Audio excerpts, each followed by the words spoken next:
Muy buenas amigos de este podcast. Soy economista de Agenda Económica. Mire, la invitada que yo tengo hoy ha sido para mí una bendición de vida porque la conocí hace 18 años. Y la verdad que con ella aprendí mucha economía, aunque yo soy economista, porque ella es una economista de larga data. No es vieja, pero es una economista de larga data. Y ella estuvo acá en este podcast, fue la quinta invitada, porque no podía antes, pero el programa se nos averió. Pero los tiempos de Dios son perfectos. Amén. Si es hoy, es hoy. Así que bienvenida, doña Rosani, y gracias otra vez por estar aquí. Yo estoy feliz de estar aquí con mi queridísimo amigo Ezequiel, a quien quiero y admiro. Sí. Y la verdad, muy contenta y deseosa de tener esta conversación entre amigos para este público de Soy Economista. Recuérdate que yo lo que quiero es promover la carrera. Claro. Y entonces yo le pregunto a mis invitados, ese cuarto de bachillerato, que regularmente la gente no sabe que va a estudiar, Rosana Ruiz Concepción, ¿sabía que quería ser economista en el cuarto de bachillerato? Bueno, te cuento, Ezequiel, que cuando me hicieron las pruebas para saber mis aptitudes vocacionales, salí mucho con todo lo que tenía que ver con las matemáticas, las ingenierías, pero también salí con las ciencias sociales. Okay. Y yo tenía la duda entre economía y derecho. Pero cuando vi en detalle la currícula de cada una, dije, derecho va a ser como muy aburrido al principio. Me voy primero con economía y después voy a hacer derecho. Hice las dos. ¿Verdad? Exacto, primero economía. Y llegó a hacer las dos. Y después hice derecho. De manera que... Bueno. O sea, decidí, así como lo pensó, así lo ejecuté. O sea, que ese deseo no lo... Por más que estudiara economía y comenzó a trabajar, no dejó de No, deseo. Y tú sabes por qué lo hice, por dos razones. Porque mientras estudié economía fui taquígrafa parlamentaria de la Cámara de Diputados. Mi padre, en paz descanse, era taquígrafo y nos hizo a todas las hijas, somos 4 hermanas, taquígrafas. Yo fui taquígrafo. Ajá, y tuvimos, mi primer jefe fue Atuey de Cans, que era presidente de la Cámara de Diputados. Pero no se me adelante. Y entonces aprovechando estudiando economía, me vinculé mucho con las leyes, con los presupuestos. Estudiando, trabajó. Trabajé totalmente, todo el tiempo. Súper interesante. Entonces, ya se graduó de bachillerato y comenzó a inscribirse en la UAS. Carrera, en la UAS. Soy orgullosa egresada de la Primada de América. Sí, hice mi Q y todo. Hizo el año de Sí, el año. Había colegio universitario. 5 años. 5 años. 1 de colegio. Y 4 de economía. Mientras trabajaba en la Cámara de Diputados como taquígrafa parlamentaria. Yo vivía en El Millón, donde 52 años tienen mis padres ¿cómo ahí. ¿Cómo hacía el transporte? Bueno, mire, era muy curioso y para que se rían un poco, tenía que caminar 1 kilómetro para llegar a la 27 de febrero. En esa época no habían las condiciones ahora, no había Uber, no había taxi, no había taxi. Pero no siempre mi padre podría recogerme, entonces tuve que caminar mucho. De manera que para ir. Y yo salía ¿Toda la 27? Toda la 27. Yo salía de mi casa, te cuento, a las 6:15 de la mañana.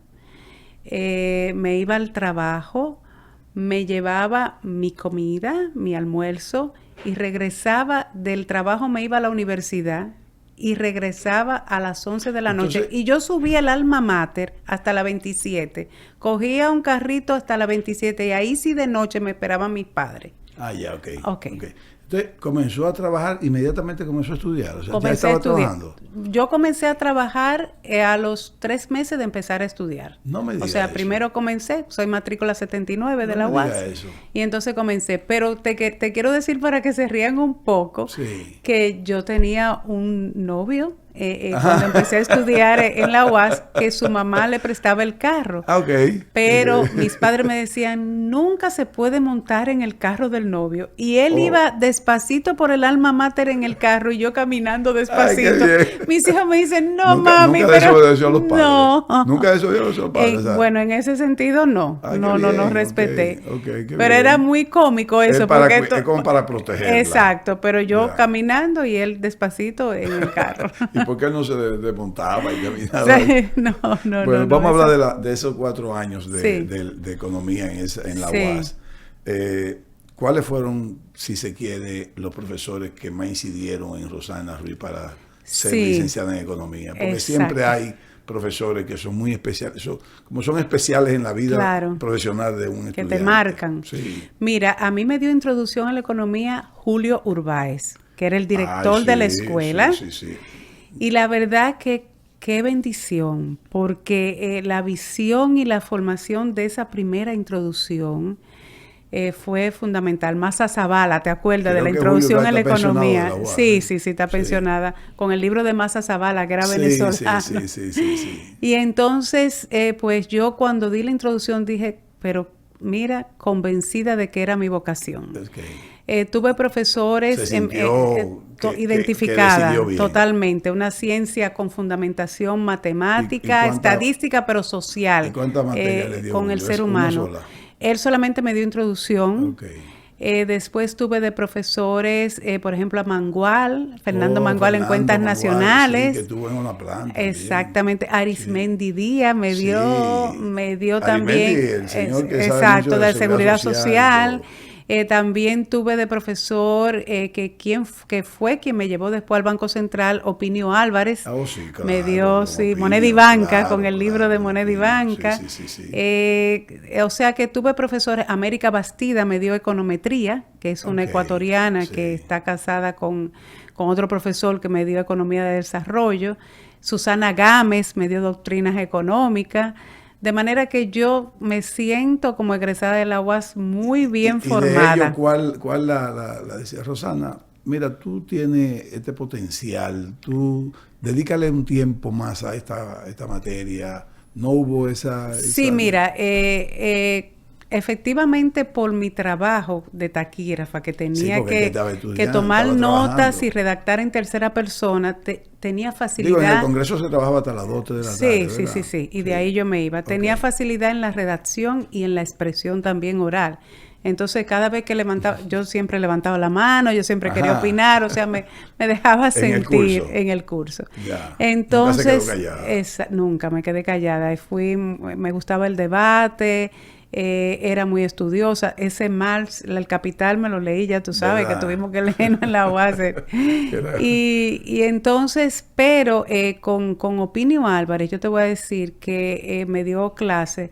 Después que yo entregué mi último examen, él, en esa época no había celular, o sea, por lo menos yo no tenía celular ni nada de eso. Correcto. Me dijo, ¿dónde yo la puedo contactar? Porque yo me quedé impresionado de cómo yo realmente y todas las cosas que puse. Y entonces, él era vicegobernador del Banco Central y me llevó al Banco Central, de manera que yo conseguí trabajar en el Banco Central por la universidad, por un profesor que me dio clase.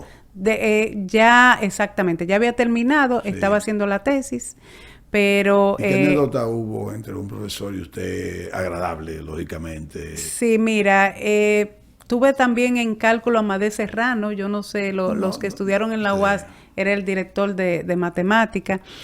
Mira, la anécdota es que tuve un profesor que en paz descanse, que me dio programación lineal, José Baret, ingeniero José Baret. Y tú sabes que la programación lineal es una materia abstracta, que es lógica y hay que tener era optimización, maximizar, rutas críticas, todos esos temas. Y yo, muy curioso, tú sabes que en la época que yo estudié no era como ahora, éramos 90 y 100 estudiantes. No habían 90 y 100 butacas, y entonces se quedaba de pie, pero siempre había caballeros. Pero mira, cuando yo di esa programación lineal, que prerequisito había sido álgebra lineal, éramos los 94 que veníamos más o menos en los cursos.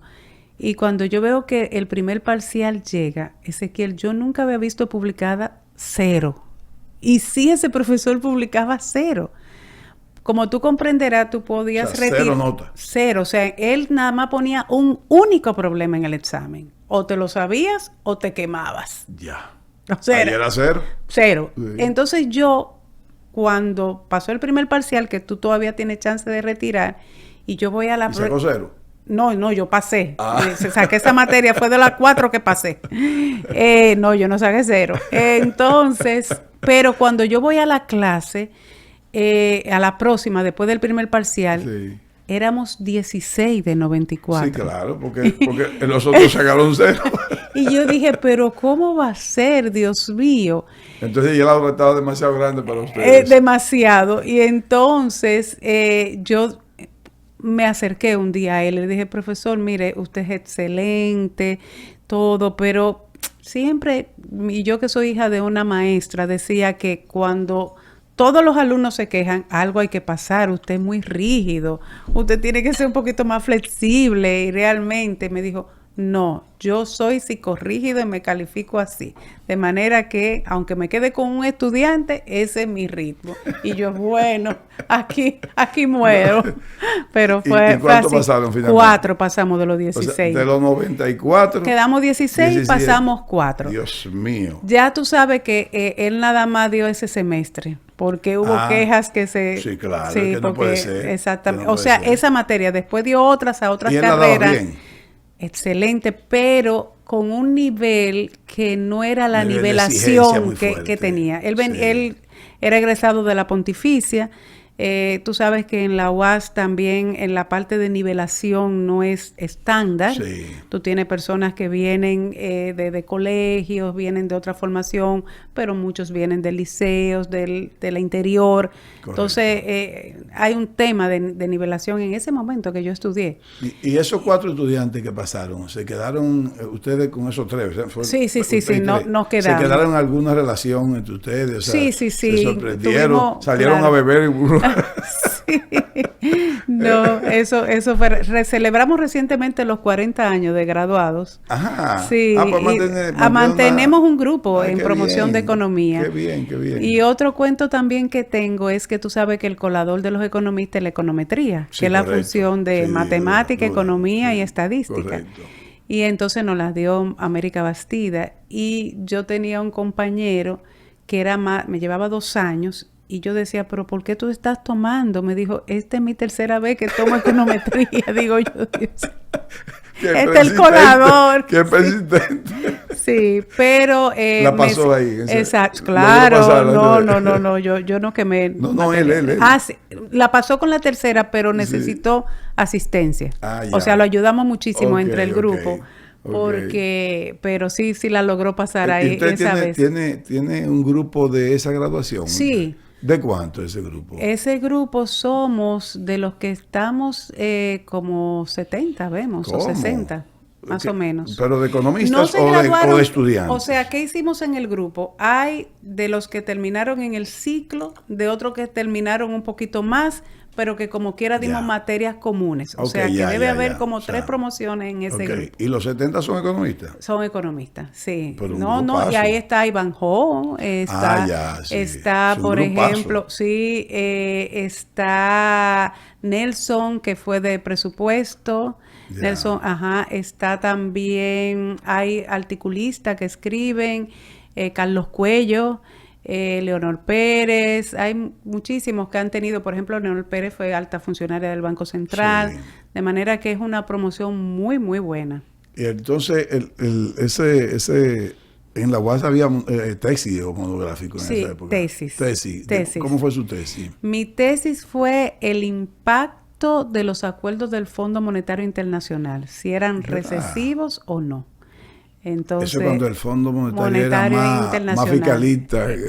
Precisamente yo tomé esa tesis porque tú sabes que en el ejercicio, en el mandato de Jorge Blanco, vino el Fondo Monetario Internacional. Exacto. Y vinieron los temas de las pobladas y todos esos temas y la recesión. Veníamos de una crisis.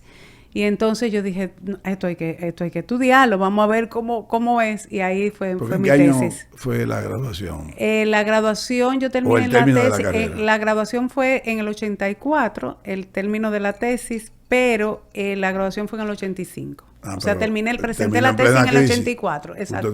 En medio de la crisis. O sea, fue un tema de mucha vigencia. Estaba ocurriendo casi en el momento, lo que me llevó a ver otros países, otros impactos, cómo eran los tipos del acuerdo del fondo. Y ya estaba trabajando en el banco. No, central, yo trabajé, cuando hizo la todavía tesis. estaba en el Congreso. Yo empecé en el banco en el 86. Porque El hasta que 3 no de tuviera marzo, el título no podía trabajar en el banco. No, ¿sí? no por eso, porque cuando el profesor Opinio me llamó fue como él me dio clase en el 7º semestre. Él me llamó como 2 semestres después que se había presentado la oportunidad, porque fíjate por qué él me llamó más tarde. La vicegobernación en el Banco Central hasta la llegada del señor Opinio Álvarez había sido muy figura decorativa para temas más de la biblioteca, de todos esos temas, pero el señor Álvarez conformó un equipo técnico que tuvo que crear esa estructura y nosotros fuimos el primer equipo técnico de la vicegobernación. Persia Álvarez, que fue superintendente de bancos y superintendente de pensiones, que trabajé con ella, Angie Fonder, que fue asesora del gobernador, y una servidora. No, Olga estaba en el Departamento de Estudios Económicos. Pero la vicegobernación pertenece a la gobernación, de manera que yo entré al Banco Central a la gobernación. Eso como fue el en equipo el año 85. En el 86. Él le tomó un año más o menos crear en el organigrama del banco esa estructura. Y tengo un cuento que te va a dar risa. Sí. Mira qué pasó. Entonces, cuando sí llegó al Banco Central, sí ya renuncia del Congreso. Renuncié del Congreso, exactamente. Ya ahí comencemos con esa anécdota. Entonces, la anécdota es que, bueno, nosotros con el señor Álvarez, que es un maestro, es un mentor, es una escuela, de ahí salieron muchos temas de impacto técnico en lo que eran las recomendaciones a la Junta Monetaria. Y después en el tiempo... ¿Estaba don Hugo Giuliani entonces como gobernador? Sí. Don Hugo Giuliani estaba cuando yo llegué. Entonces, ¿qué resulta? Que cada vez que cambiaba un gobernador estuvo Hugo Giuliani, vino después Santos Tavera, que duró muy poquito tiempo, después vino Saladín. Correcto. Todo el mundo vino con Balaguer. Quedaban exactamente, respetaban todo ese trabajo técnico, pero... Luis Julián Pérez, ¿no? Vino después, exactamente. Entonces, el señor Álvarez, Opinio Álvarez, se va en la gobernación de Saladín. Y entonces viene en el 91, designan un programa de reforma financiera después de la crisis del 89, que la inflación llegó al 100% y la crisis de la financiera. Y se va formando ese grupo que, como todas las estructuras vieron que ya había un equipo sólido de una trayectoria técnica, pues decidieron mejor estas personas para el programa de reforma. Pero viene nuestro querido exgobernador Luis Toral, nombrado en el Banco Central, y él no nos conocía ni nada, y ya el señor Álvarez no estaba, porque después del señor Álvarez vino Gómez Peters de vicegobernador y nos dejó, porque vio también la importancia. Estaba bien formado el equipo. Exactamente, pero cuando llega el señor Toral y pide la nómina de la gobernación y dice, ¿y estas 3 mujeres con esos sueldos? Creyendo que realmente, porque le habían dicho que la vicegobernación era como decorativo. Tenía la costumbre de Balaguer de pagar malo. y dijo, no. Duramos 4 horas canceladas, porque él dijo, yo no quiero, y ya tú sabes, hasta horas. Que el señor... ¿Y quién lo convenció todavía? No, déjame decirte que mi queridísimo gobernador Héctor Valdés, que era su gerente del Banco Central de Política Monetaria, cuando supo que realmente le fuimos y le contamos, bueno, miren, sin vernos, nada, sin evaluarnos, él dijo, no. Fue donde el gobernador y le dijo, si usted no la quiere, yo me la llevo a la gerencia, porque esas mujeres lo que hacen es trabajar mucho y trabajar bien. Y él dijo, no, pero espérate, si está esta necesidad de la reforma, porque ya estaba el BID con el sectorial financiera, entonces duramos 4 horas, nos reintegraron a las 4 horas. ¿No le afectó el salario? Sí, no afectó el salario. Y la verdad que... Y a partir de ahí ya él comenzó a evaluar el señor, Toral nos dio, ahí fue que se vio, bueno, la reforma financiera es un antes y un después en lo que es el sistema financiero dominicano. Dicen que aprendió rápido Toral como gobernador. Brillante, inteligente y se dejaba guiar y aprender. Y tenía una inteligencia, fuera de serie.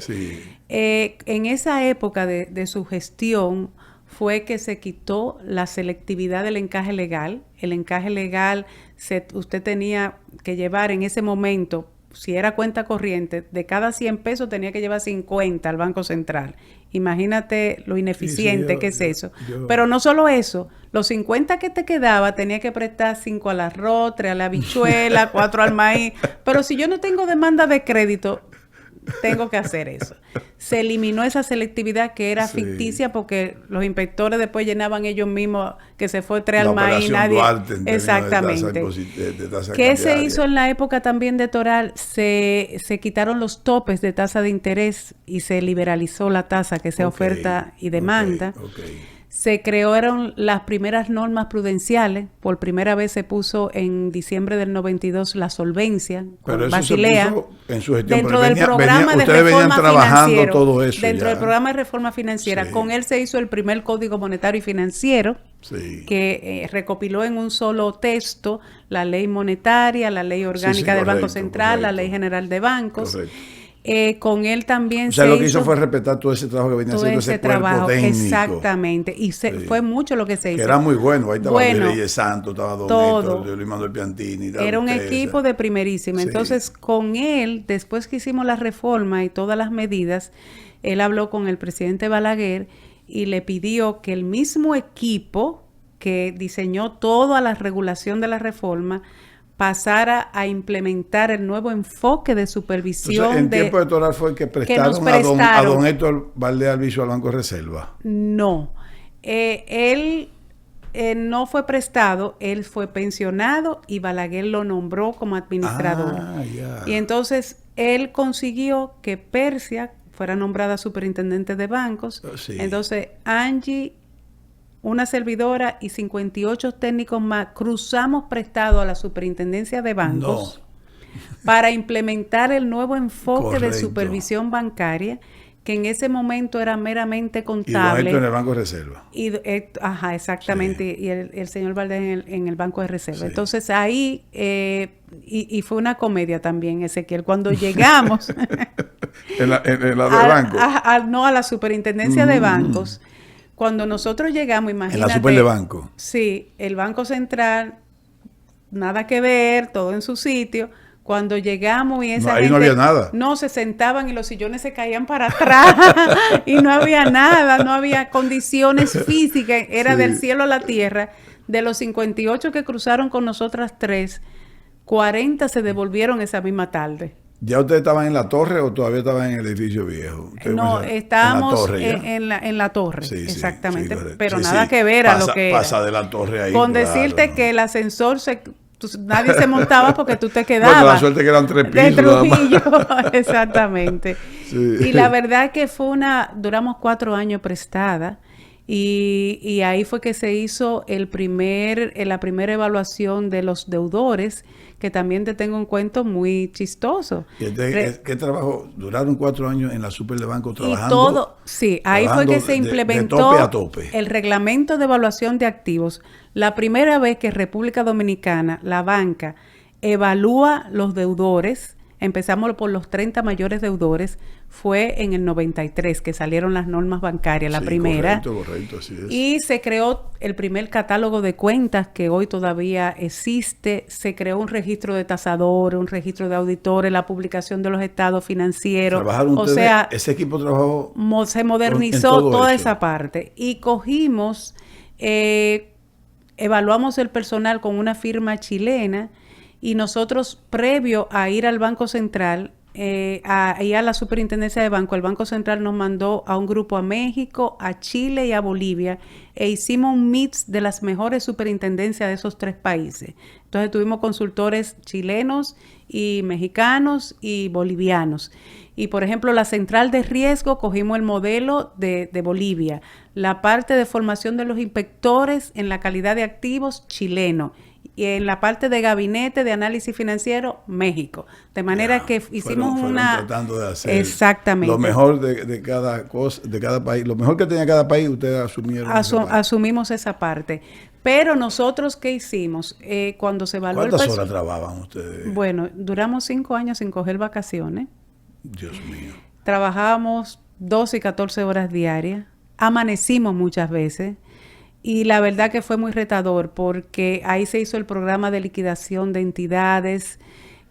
Ahí fallaron los bancos panamericanos, Banco Latino, todo ese tema. Sí. A partir de eso comenzaron a poner más Bancomercio, toda esa parte. O sea pero formamos a los inspectores con los mismos chilenos y dábamos exámenes.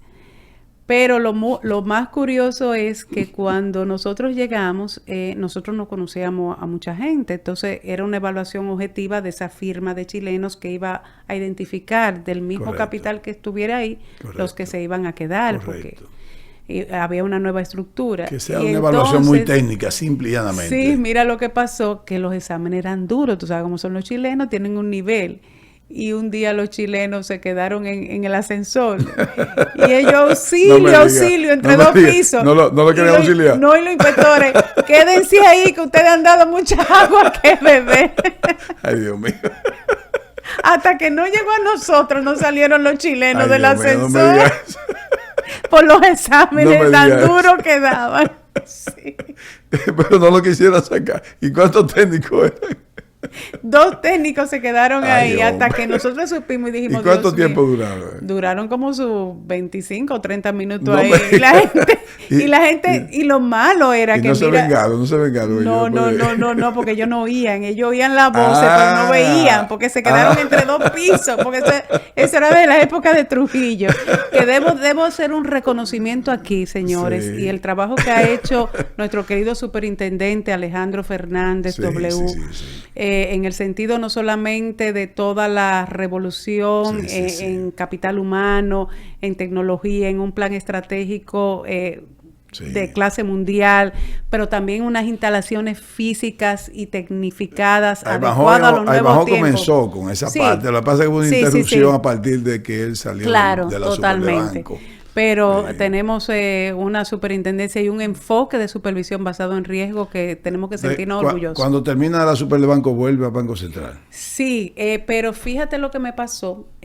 Yo duré 4 años prestada, pero en el sectorial financiero con prestada el BID... significa que su salario salía del Banco Central. A mí me pagaba el Banco Central. Sí.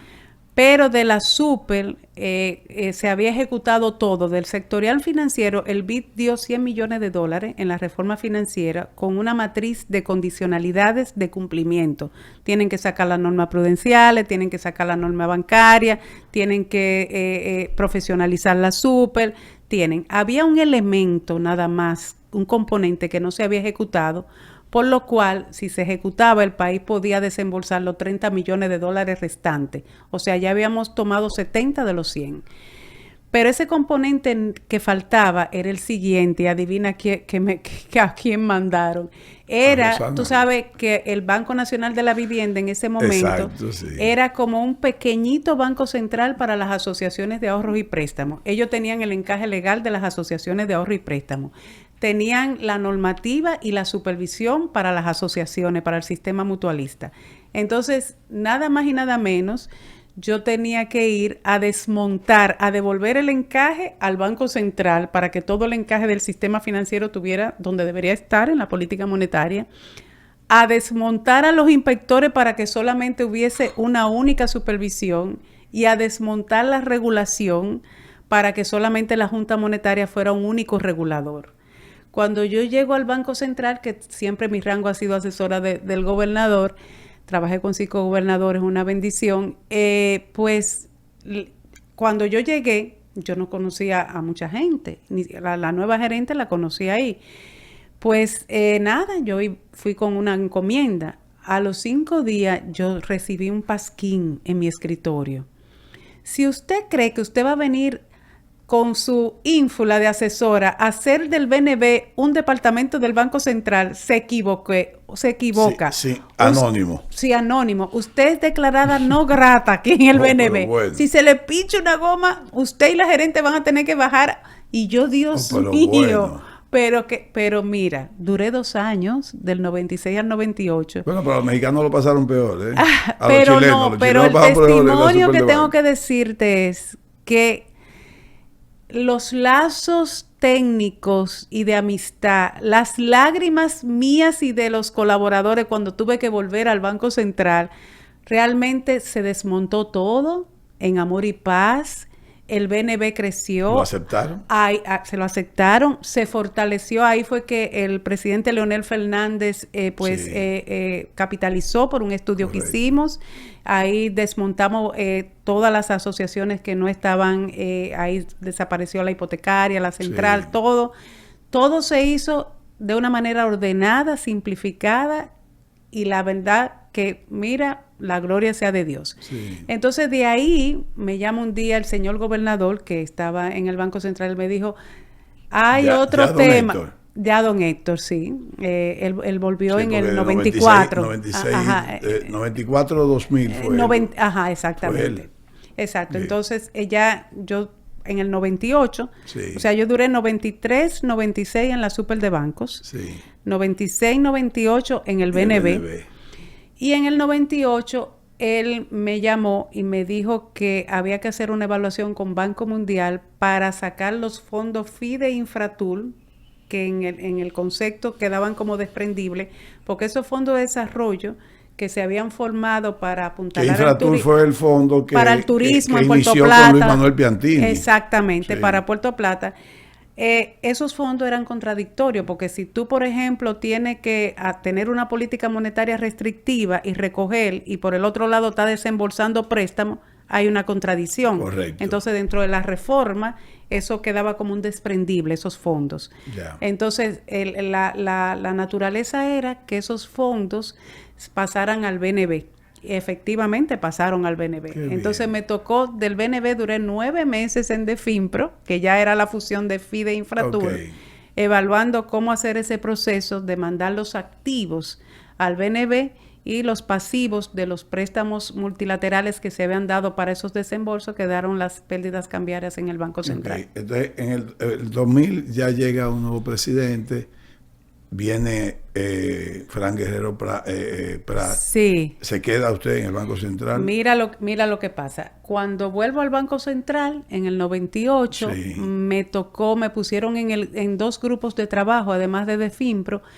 Uno que tenía que ver con la nueva ley de mercado de valores que salió en el 2000 y que el núcleo de la Superintendencia del Mercado de Valores nació del Banco Central. Correcto. Y la otra comisión que estaba era sobre la seguridad social. Por el Banco Central estaba en el equipo público y privado para la ley 8701. Exacto. Entonces, como estaba trabajando en eso, de Definpro pasé al Fondo de Jubilaciones y Pensiones del Banco Central para adecuarlo a lo que venía a la seguridad social. Sí, como fondo de pensiones. Exacto, y trabajé en la parte. En el 2000 se fue el gobernador Valdés. Sí, descansó. Exacto, y vino el señor Fran Guerrero. Ahí empezamos a trabajar en la ley monetaria actual con Eduardo Jorge Prats, que era el consultor. Yo tuve un problema de salud en el 2000, que tuve un tumor en la glándula suprarrenal derecha. Y soy sobreviviente de un paro cardiorrespiratorio. Ay, Dios, que Dios bendiga. Y entonces, pero, ¿qué pasó? Cuando yo me fui al BNB en el 96, mi padre, que en paz descanse, había ejercido empíricamente la legislación inmobiliaria. Él fue 38 años, estaba vinculado a un tribunal de tierras. Un autodidacta. Autodidacta, y en esa época de Trujillo y de Balaguer, tú podías postular... Taquígrafo y autodidacta. Exacto.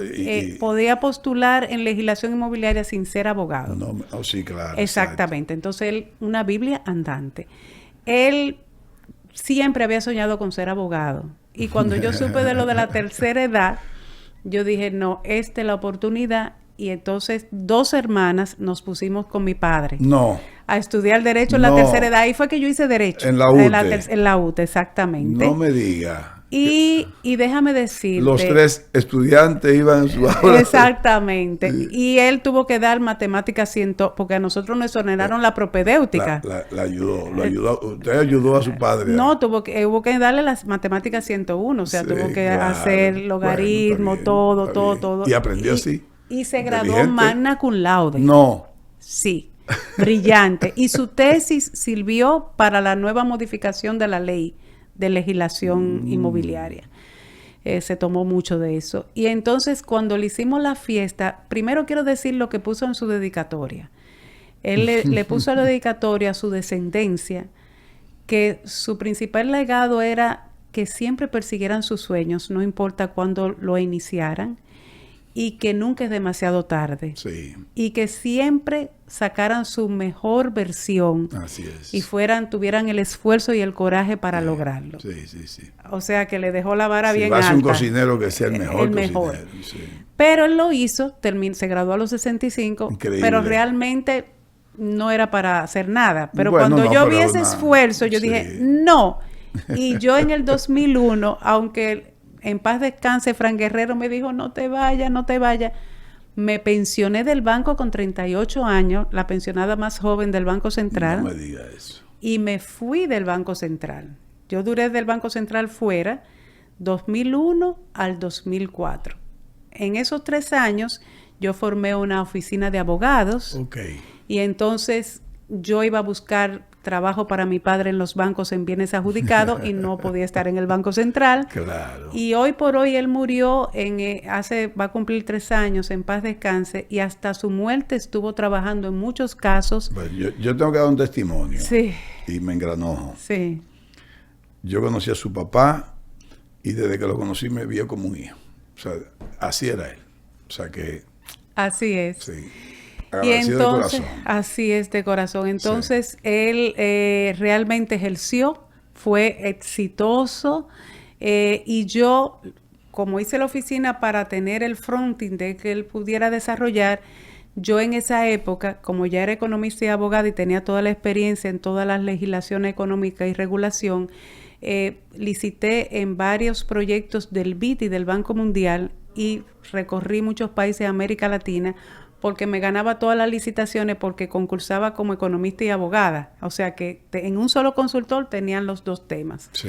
Y esos 3 años hice mucha regulación, trabajé en muchas regulaciones en Venezuela, en Costa Rica, en Bolivia, en El Salvador. De manera que tuve esa experiencia de consultora. Pero en la parte legal. En la parte económica y regulación bancaria. Exactamente. O sea, que la parte entonces jurídica de ser licenciada en Derecho también le sirvió. Me daba ese le decía, vale, ese plus. Sí, porque te vas a reír. Yo me hice licenciada en Derecho, pero nunca para ejercer en un tribunal. Cuando me asignaron los 2 casos del código, tenía que hacer 2 casos penales, 2 casos laborales, 2 casos civiles. Nunca pensó irse a un tribunal. No, mis compañeros, cuando me tocaron los 2 casos penales, se rieron muchísimo porque me tocó uno de riña y yo al juez, él no lo va a volver a hacer, yo le aseguro que está no. defendiendo un bandido. Dije, pero son argumentos legales, pero hay que tener también la parte. O sea, es culpable. Sí, es culpable, pero vamos a dar perdónalo. un chance, vamos a rehabilitarlo. Una jurisprudencia. Pero es que estamos hablando de argumentos, pero eso es un relajo, pero... ¿Y lo perdonaron? No, o sea, lo condenaron, pero lo atenuaron. O sea, pude conseguir, sí, porque realmente fue de legítima defensa. Ok, pena suspendida. Exactamente. Pero yo lloré con él muchísimas veces, con el juez, o sea... Y no le dijo el juez, mire, no vuelva más. No, dije, mire, usted no puede ser abogada, usted pone demasiada emoción y demasiado corazón. Y yo, no, es que yo lo hice como complemento a la economía. Ya. Pero sí, eso fue así. ¿Y cuándo volvió al Banco Central? Entonces, cuando el gobernador volvió en el 2004, pues me tuve el privilegio. O sea, usted se pasó esos 4 años. Esos 3 años, porque duré un año con Fran. Sí. Y entonces me fui en el 2001. Y entonces en el 2004, cuando me llama el gobernador, yo estaba con estas consultorías externas. Entonces yo le dije, bueno, mire, yo estoy en medio de proyectos y voy a tomar 6 meses para entrar, y esos 6 meses se convirtieron en 15 años. Pero no me queda claro de cómo usted logra ya fuera del Banco Central en ese periodo de 3 años, ¿cómo logró insertarse, viajar a Chile y cosas? O sea, no me quedó claro. No, porque yo ejercí esos viajes del 2001 al 2004. Sí, pero ¿cómo lo logra? O sea, ¿cómo conecta? No estaba en el Banco Central. No, Era yo que sé. estaba con los proyectos que me ganaba del BID y del Banco Mundial. Ya. Ellos, por ejemplo, licitaban Sí. hacer una regulación Y en como riesgo ya de usted tenía una mercado. experiencia, En riesgo de sí, mercado o sí. en riesgo de Quedó crédito. O en conectada riesgo, con esas exactamente. instituciones Entonces yo bilaterales. aplicaba a esos concursos Sí. y eso es un puntaje y una matriz te examinan y me adjudicaban ese proyecto y Qué entonces bien. lo desarrollaba. Qué bien. Eso qué lo bien. hice 3 años. Entonces vuelve al Banco Central. Vuelvo en el 2004 por 6 meses, entre comillas, Ese- que se esa convirtieron es una en cosa del 15 gobernador, años. ¿verdad? En 15 años. Él te dijo, Y venga los 6 meses. Sí, sí, pero cuando llegamos a la magnitud del déficit cuasi fiscal, teníamos una tasa del 60, todos los temas, o sea, yo tuve que sí o sí parar Yo me todos los imagino que él viajes. también nada más iba del 2004 al 2008 y, Sí, y todavía está. exactamente. Entonces, Sí. definitivamente tuve como 6 meses concomitantemente con los compromisos internacionales, pero era insostenible. Ya. Y pues ya en el 2005 ya nada más estaba en el Banco Central full time. Ahí nace el COPRA, la unidad de déficit Sí, cuasi sí, fiscal, sí, sí. toda la ley después de Estuvo en la recapitalización, parte todo de el Aster. teste, todo, sí. Sí. En Zona Franca San Isidro, Exacto. vicepresidenta. Después viene agenda económica, que eso fue parte del tema también. Un día me llama el gobernador y me dice, no, que me visitaron y entonces que están Ahí la buscando una pedimos. economista que sea Ahí mujer la porque pedimos. quieren buscar un equilibrio, Sí, ya tienen. sí. Y yo, ay, pero gobernador, sí, yo, Dios mío, eso no lo tenía en agenda, en Sí, carpeta. sí. Pero yo no puedo decirle que no al gobernador y entonces tuve Sí. esa bonita experiencia. Y te digo, De la agenda y económica. aquí quiero, mira, honrar a nuestro amigo Ramón Núñez, en paz descanse. Sí. Luis Núñez. Luis Núñez, exactamente, perdón. Y la verdad, Luis Luis Manuel Manuel Piantini. Sí. Empezamos Luis Manuel, Luis y una servidora. Exacto. Después tuvo Aníbal. Sí. Después tuvo Me Ezequiel. unió José Manuel Luna. Luna, Por ahí Valiente, pasaron varios, Henry muchos, Gebral. pero la verdad que aunque era un compromiso fuerte, porque yo Sí, salía del central sí, para el así programa, así es. que era en vivo, el aprendizaje, Sí. el conectar, después la gente te No, y además sirvió para llevar retroalimentaba, nuevos jóvenes economistas. economista, Ahí tuvo Raúl Ovalle. que pasó todo por ahí eso, o también, sea, fue Nacín una Alemán. bonita Sí, experiencia, o sea sí. que Nos dieron muy- apoyo, Sí. Magín, Sí. Y duré Jairito. 8 años. En agenda económica Sí, duré 8 sí, años. 8 años, O sea pero que, el programa fue- duró 18. ¿eh? Sí, 18. Sí, Pero sí. después, con tantos temas, pues ya era bien complicado uno seguir. Pero yo me quedé en el banco hasta el 2019. Doy tantas no hay gracias una- a no Dios hay una por tener un grandísima- mentor como tuve con el señor gobernador, Sí. una escuela, un compromiso con la estabilidad, formación, la confianza, todo ese tema, la verdad. Y no se puede decir, esta es la grandísima experiencia, este proyecto, de tanto que hizo, tal vez no aparece uno, o la super de Banco fue, si se quiere, el proyecto más fuerte que Yo tuvo creo que el dentro- proyecto más fuerte fue precisamente Super de Banco y BNB, Y fueron muy BNB. retadores, Ya. pero el gobernador me utilizó mucho en la parte Y de apareció esa el del combinación. Pasquín. No, lloramos, lo de Parquí después me pidieron perdón porque yo nunca lo quise identificar, pero yo, no, ok. pero quedó, no, ahí todo fue en Sí. amor y paz. Ya. Pero trabajé en todas las leyes, en la ley de mercado de valores, en la ley de seguridad social, en la ley monetaria, en la ley de mercado hipotecario y fideicomiso, en la de sociedad de crédito recíproco, en la de comercio ¿Y qué electrónico, experiencia tuvo? en la de lavado de activos. ¿Qué experiencia buena para irnos atrás en el Congreso cuando todavía era estudiante Sí. de Mira, economía? Increíble la formación que me dio esos 6 años que duré en el Congreso, porque ahí se veía todas las leyes. Y yo, No, y la parte política. y yo ¿cómo me maneja ahí? sumaba, me sumaba voluntariamente a ser la redactora técnica, Sí. de manera que me involucré en el contenido de todas esas legislaciones correcto. y eso me dio humildemente una buena zapata para tener. Y entonces tuve ese privilegio, trabajé en todas las regulaciones, con un equipo multidisciplinario de primera línea que tiene el Banco Central, la recapitalización y el cuasi fiscal, un gran reto. Y nada, en el 2019... Dijo que ya. Banco Central, ya. Y todo vino porque mi esposo se pensionó en el 2018 en General Electric. Y decidimos con un vinito, como a ti te gusta. Quería un matrimonio de 2 pensionados.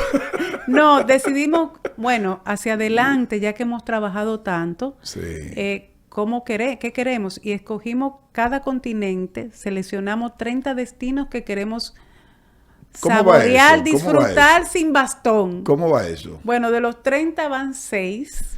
De los 30 países. Sí, o sea, de los 30, porque hay viajes y países. Okay. Él solamente, porque él por el ejercicio trabajó en no lo han hecho tanto como ustedes querían, ¿eh? No. Vino el COVID, tuvimos que suspender bastante, 2 años, exactamente. Después vino lo de papi, su enfermedad.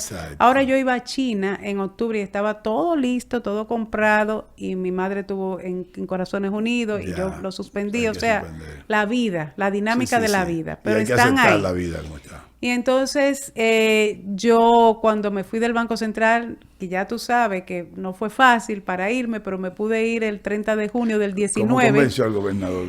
Bueno, le hablé de mi proyecto personal, le dije que realmente yo amo mi trabajo, pero que tenía esta oportunidad y que me iba a dar ese espacio después de una carrera 33 en el Banco Central, sin contar los 6 del Congreso, o sea, ya realmente... Sí. Bueno, pues me pude ir. No fue fácil, pero me pude ir. Y entonces llamé a mis hermanas. No quiero ningún saco aquí. Se lo dio todo. Pónganme aquí jean, pescadores, que ya yo terminé mi carrera laboral. Ya. Quiero abuelear, quiero viajar, quiero hacer proyectos personales de impacto social, honoríficamente, en fin. Pero falleció ese año, lamentablemente, don José Manuel López Valdés, que duró 25 años siendo presidente. No, 19, el mismo 2019. Año que yo me fui. 2019. Yo me fui el 30 de junio, él falleció en paz de cáncer en octubre del 19. Muy admirado, respetado, una pena. Y realmente abrieron una terna y me llamaron algunos banqueros, pero... En el mismo año, 2019. En el mismo 19. Él murió en octubre, me llamaron en noviembre que estaban abriendo esa terna y yo no, yo no postulo porque yo cerré mi carrera. Pero hicimos esos viajes y mira qué interesante. Mi esposo, como es ingeniero de turbina con Jeep, viajó el mundo armando esas turbinas. Y entonces tenía pocos países que no conoce, pero yo fui que puse muchos países, pero los que él puso de viaje son muy buenos, porque oye, ¿cómo son, Ezequiel? Es de tierra. Hicimos ya uno de los 3 que él puso. Cogimos desde Miami, varios estados, donde nos coja la noche, ahí nos quedábamos. Y conocimos varios estados ahí. Él tiene uno puesto para España. ¿Hacia arriba o hacia arriba? Hacia el norte. Hacia el norte. Carolina del Sur, Carolina del Norte, exacto. Y él tiene otro puesto, hacer lo mismo en España, empezar en Madrid y recorrer. Pero en vehículo. En tierra. Y donde te coja la noche, ahí. ¿Te quieres quedar en este pueblito? Sí. ¿No? Pues sigue adelante. Y en Italia, básicamente. Entonces, los míos, a mí me faltaba Guatemala, del continente americano. No, hicimos el de Miami. Nos falta de tierra, no. Y entonces, de Guatemala yo nunca había tenido la oportunidad de ir. Hice Guatemala. ¿Guatemala? Sí, yo no había ido a Guatemala. Y qué raro, porque yo no sé, yo tengo como mi aprehensión con el asunto de esos países centroamericanos. No, y mira, muy, muy bonito. Sí, yo sé que son bonitos. Sí, pero Antigua, una ciudad con mucho patrimonio de la humanidad, o sea que realmente... ¿Lo hizo ese entonces? Sí, lo hice. Me faltaba Perú, también lo hice. Ese Perú, ya. Sí. Y entonces así sucesivamente, pero vino el COVID y tuvimos que suspender los viajes. Correcto. Y entonces en junio, pues... Del 2020. Del 2020, yo ni me acordaba de Ava ni que me habían llamado. Sí, porque todavía estaba vacante la posición. Sí, pero pusieron a una persona que para mí, pues le tengo podium muy alto, una vara muy alta, no solamente por su trayectoria impecable, sino por sus aportes al sistema financiero del país, que a nuestro querido ingeniero Luis Molina Checar. Ok. Y entonces ya había suspendido los viajes. Bueno, lo viví como una transición entre esos 25 años de larga data de don José Manuel, en lo que en ese espacio de transición pudieran crearse las bases para que pueda venir alguien que quiera con mayor permanencia que una servidora estar en esa gran institución. Entonces comencé el 1 de julio del 2020. Todavía nos llamábamos Asociación... Hablando ya de 5 años, ¿eh? 5 años. 5 años. Pero ha sido una rica experiencia, una oportunidad de realmente... ¿Qué encontró? ¿Qué ha cambiado? ¿Qué ha hecho en la subvención? Sí, mira, cuando yo llegué, todavía nos llamábamos Asociación de Bancos Comerciales. Sí. Esa razón social no existía ya desde la Ley Monetaria del 2002. Nos adecuamos a la Ley de Sociedades sin fines de lucro y creamos una reforma estatutaria donde hicimos un cambio trascendental en la misión y visión. Declaramos públicamente en esos estatutos que están colgados en la web que además de seguir siendo una banca responsable, adherida a las mejores prácticas, innovadora, pues queríamos ser también una banca que contribuyera a la construcción de una economía más inclusiva y sostenible. Okay. Y bajo esa sombrilla de la inclusión y la sostenibilidad, una serie de iniciativas que hemos ejecutado, creamos un portal educativo, Aula ABA, firmamos un protocolo verde con IFC del Banco Mundial para generar las capacidades internas en los bancos para la emisión de bonos temáticos y para productos que ayuden a la transición hacia la sostenibilidad. Lanzamos una iniciativa que fuimos el primer país de habla español y el tercero en el mundo con BitInvest, que se llama el código Wi-Fi. Ese código busca equidad de género en el financiamiento, empoderar a las MIPYMES, propiedad o liderada por mujeres. Es un proyecto sumamente importante, muy exitoso. Tenemos unos dashboards en tiempo real donde pudimos medir 24 atributos de la cartera de los bancos desagregada por sexo y sabemos en toda la geografía nacional. Por ejemplo, tú quieres abrir Pedernales, ¿cuántas MIPYMES hay? ¿Cuántas hay de mujer? ¿Cuántas hay de hombre? ¿Cuántas informales y formales? ¿Cuántos productos tienen en la banca? ¿Cómo está su calidad de cartera? ¿En qué rama? ¿En qué actividad? Y eso está en tiempo real. Qué bien. De manera que ya con esta información los bancos están generando propuestas de valor para financiar. Y aquí, Ezequiel, amigo, de cada 100 hogares, 44 están bajo la responsabilidad de una mujer como cabeza de hogar. Qué bien. De manera que si logramos impulsar el empoderamiento económico y financiero, es una apuesta que va a ayudar a que ese motor de su economía familiar saca a sus hijos a la educación y con eso puedan salir de la pobreza. ¿Hay algún proyecto de aumentar la bancarización? Totalmente. Y ahí te quiero hablar de Meta 2036. Exacto. Tenemos la coordinación del Comité Financiero, que es el que ve banca, valores, pensiones y seguros. Sí. Hemos trabajado 6 iniciativas priorizadas. Una que ya salió, una circular de la Superintendencia de Bancos que crea una cuenta MIPYME sencilla. En vez de hacer una debida diligencia de 18 pasos, con solamente 3 pasos. Sin violentar la ley. Sin violentar la ley. Digital, de manera que con tu cédula, la biometría en tiempo real, donde quiera que estés, te vinculas. Sin cargos y comisiones bancarias hasta el umbral de $15,000 y sin el punto 15, de manera que yo le pueda decir a esa MIPYME no bancarizada, mira, tú estás en el efectivo, pero aquí es como si tuviera, pero con trazabilidad y con visibilidad en la banca. Y más protección. Y más protección, porque no tienes. Correcto. Entonces, ahora se va a sacar otra cuenta que tiene que ver con los 2 millones de dominicanos que reciben subsidios sociales, que ahora los reciben por tarjetitas. Sí. Se anclarían en esa cuenta digital. Correcto. Y de esos 2 millones, el 80% son receptores de remesas.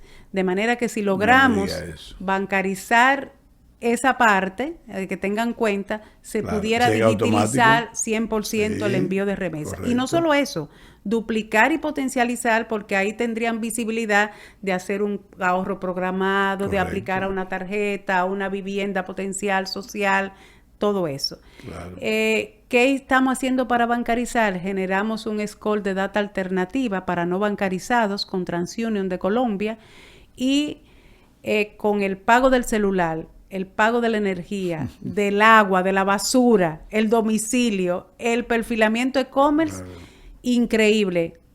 Amigo Ezequiel, yo quiero que tú vayas a ABA para que tú veas la predictibilidad de esos algoritmos, de cómo con data alternativa no financiera, los que no tienen hoy buró ni historial crediticio, generan inmediatamente en tiempo real un score. Y ese score te mide tu potencialidad como perfil de riesgo. Entonces ya tenemos esa herramienta.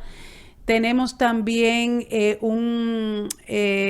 nos convertimos en prestador de servicios de confianza. Lo digo ahora en cucharita, como dice mi hija Laura, que va a venir aquí a este podcast, claro, que es economista. No se puede ir de viaje, no se puede ir de nuevo. No se puede ir hasta que venga. Sí. No, ¿qué hicimos en ABA? Mira, dijimos, cuando yo llegué, en ese minuto, había un 55% de bancarización y un 45% no bancarizado.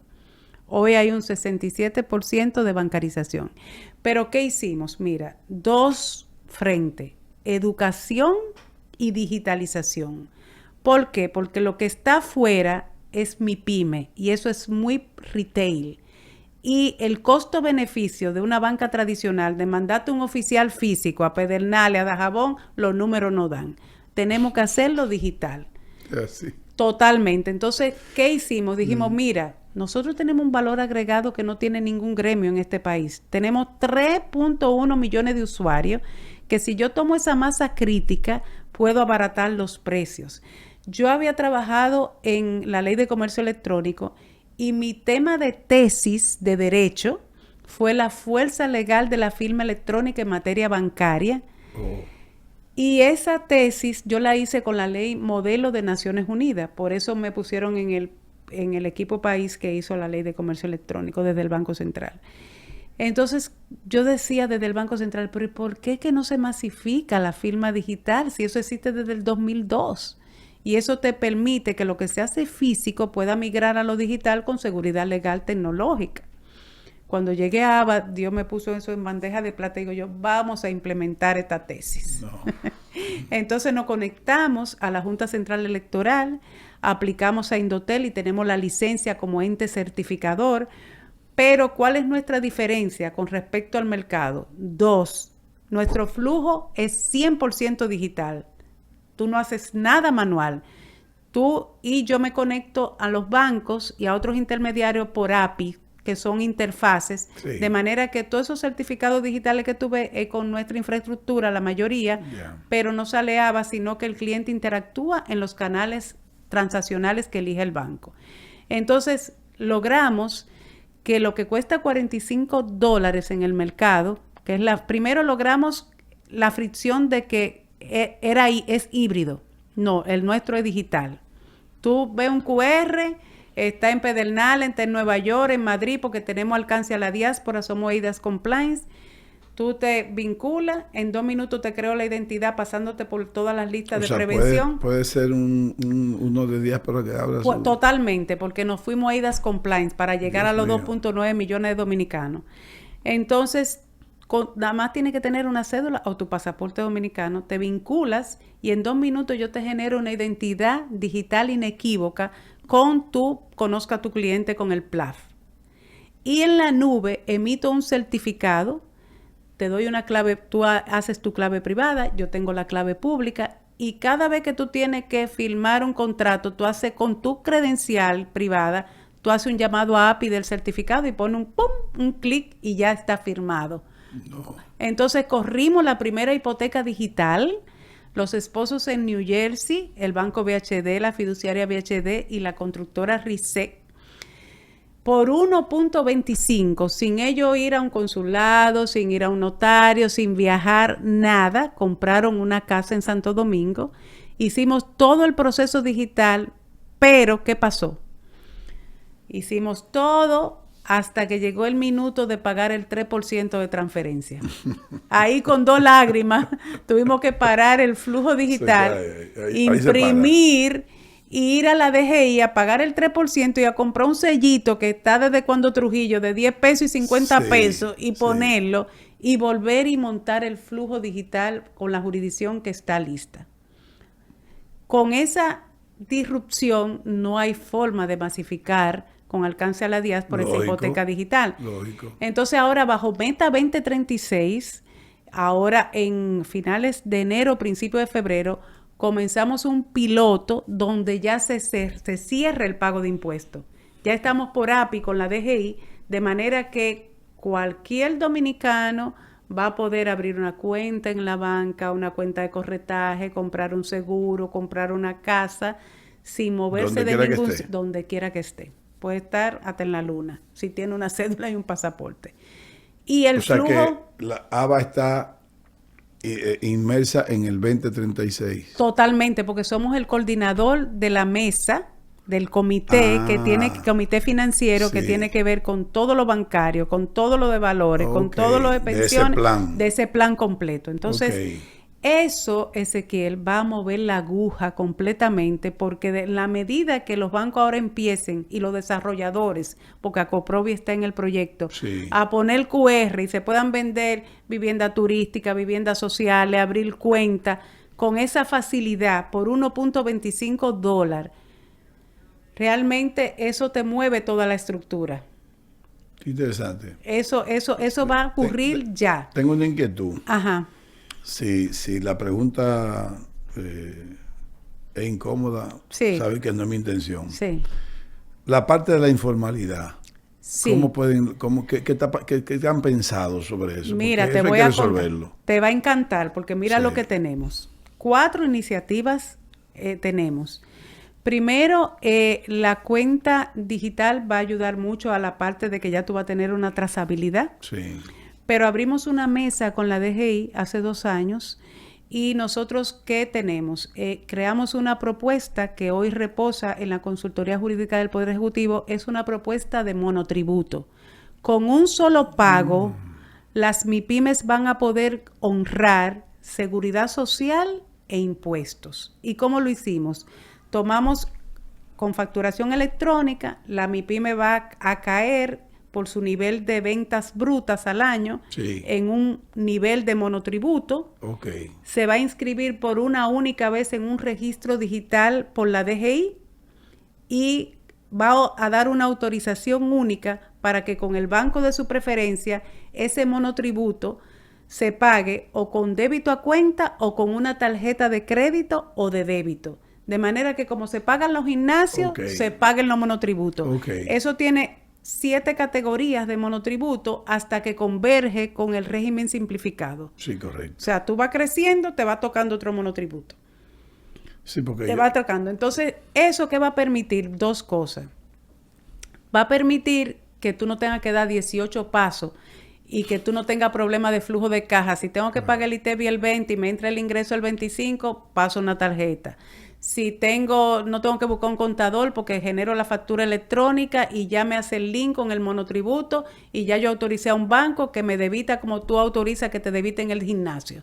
O sea que no tengo, ese problema no está en mi radar y estoy cumpliendo y tengo ya. Entonces, ¿qué hicimos? La ventanilla de formalización ahora se va a lanzar en 24 horas. Tú te vas a poder formalizar en este país en 24 horas. Pero no solo eso. Oye, ¿qué estamos haciendo?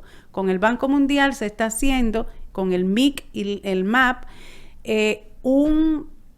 una billetera que tú vas a tener en tu wallet con un QR toda tu documentación verificable. Por ejemplo, si tú eres compañía A, ahí yo tengo... Voy al banco, sílvase ahí, mire su QR, ahí está todo. O se lo mando totalmente digital. Entonces, ¿qué nos vamos a conectar a la Cámara de Comercio y los bancos van a poder también con esa verificación hacerte un onboarding empresarial, de manera que además de un onboarding físico, tú tienes un onboarding de una persona jurídica, sin un papel, sin ir a ningún sitio, sin nada en tiempo real. porque eso pasa de manera automática sin intervención humana. Entonces esa ventanilla está lista. ¿Qué otra cosa también tenemos? Eso mantiene la discrecionalidad de cada quien. Claro, ¿no? claro, totalmente. Porque tú eres el portador de tu QR, tú se lo das a quien tú entiendas. Exacto. Entonces, ¿qué otra cosa tenemos? Estamos creando un hub que es agnóstico, no tiene nombre de nadie. Todo eso pasará a la nube, esa información. Todo. O sea, que cualquier cosa la puedes rescatar. Llamar y la rescata y deja trazabilidad auditable y todo. Correcto. Entonces, ¿qué vamos a tener? Le estamos diciendo con qué vamos a salir el año que viene. Mira, el mensaje que le estamos diciendo, mira, al 85% que está informal de las MIPYMES, correcto, de cada 100, 85 están informales. Mire, usted está en la economía del efectivo, usted no tiene protección de seguridad social, tiene un riesgo en tema de lavado de activos, no tiene posibilidad de crecimiento, de aplicar a una vivienda con bonos, con todos los temas. Ahora usted tiene una cuenta que no le va a costar nada, es como si usted tuviera en efectivo. Mire, ahora usted tiene un monotributo que usted no tiene que buscar un contador ni buscar hacer nada, simplemente su factura general electrónica y eso lo califica y usted una vez puede cumplir y ya puede accesar con API a formalizarse en 24 horas. Sí. Y usted va a poder mantener sus credenciales y llevarla a una oficina pública, a una oficina privada, a un banco. Usted es el portador de todas sus credenciales verificables.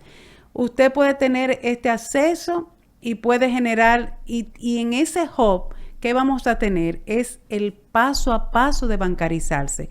Mira, con el Wi-Fi yo he llorado, porque tú sabes que yo soy emocional.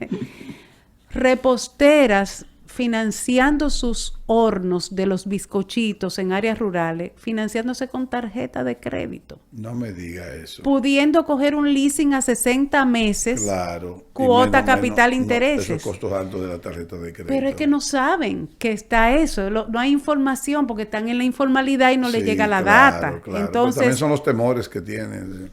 Vemos, por ejemplo, productoras de quesos artesanales en Punta Cana que suplen a empresas medianas que están contratadas por hoteles y empresas medianas que están financiadas por los bancos, pero estas creadoras, estas artesanas de esos quesos, se están financiando con préstamo al consumo, el más caro.